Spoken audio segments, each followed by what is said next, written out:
bombs start falling in North Korea, and if Kim Jong-un is foolish enough to retaliate, it won't be hard to convince the American public that war was unavoidable, and that the president should be given broad leeway to do what needs to be done. After all, Kim Jong-un is crazy. He's an evil buffoon with delusions of grandeur. He's not about to be outdone by Mr. Trump. Mr. Trump has threatened preemptive strikes if North Korea tests a weapon, and now he's warning that a major conflict is on the table.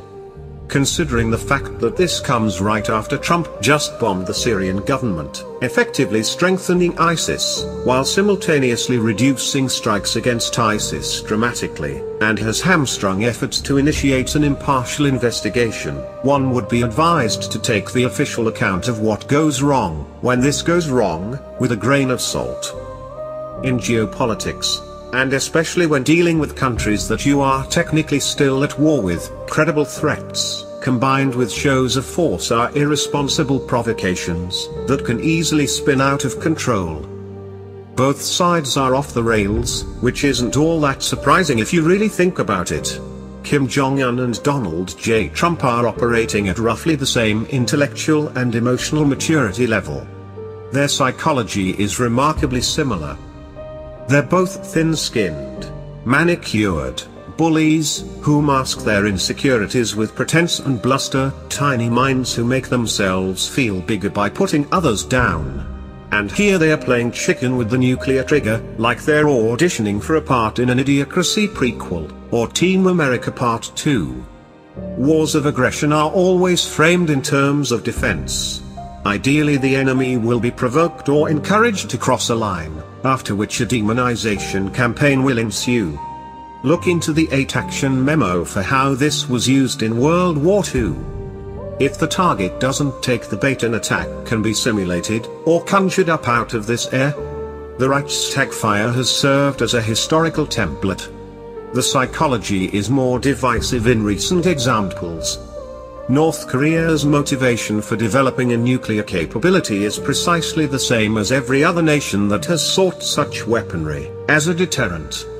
The United States has a history of invading small countries which lack the means to defend themselves, and leaving those capable of striking back alone or only attacking by proxy.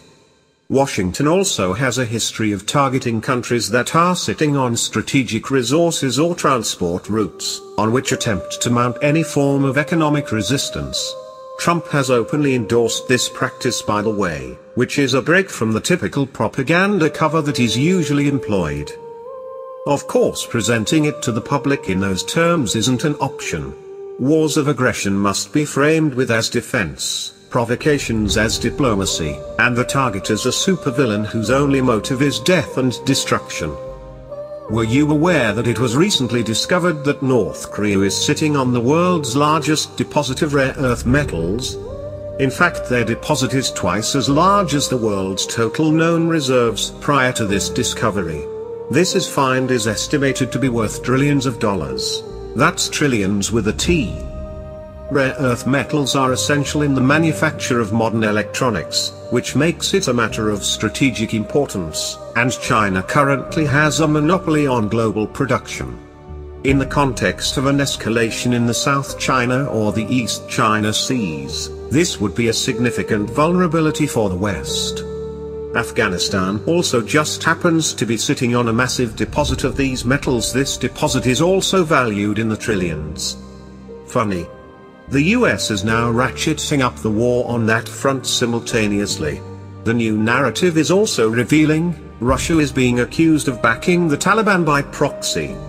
Left alone, North Korea would pose absolutely no threat to the United States.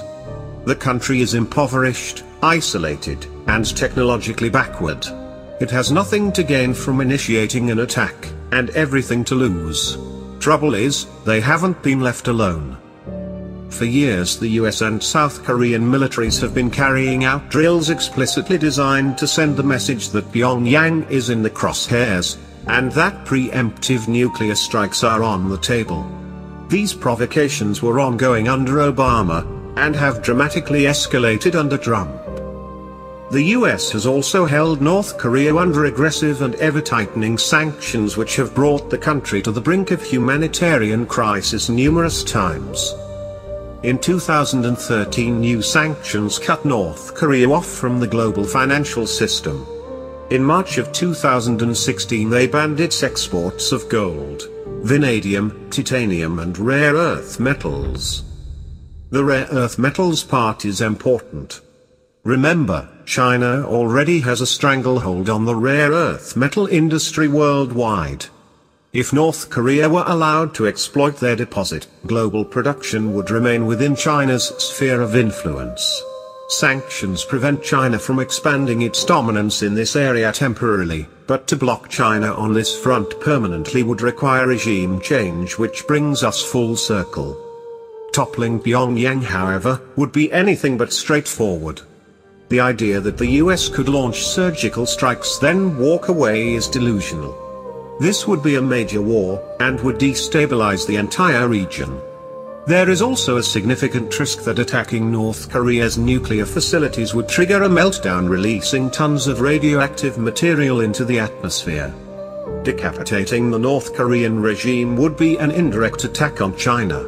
It would create chaos in their backyard, triggering a new refugee crisis, and virtually forcing them to intervene. As such, it would invite a retaliation. However, China's motives are complex and they are unlikely to respond in kind, at least not at first. China clearly views the North Korean leadership as a liability. Throughout this crisis they have exerted significant pressure on Pyongyang, and have even signed on to tighter sanctions. In response, Kim Jong-un has resorted to directing some of his tough talk towards Beijing.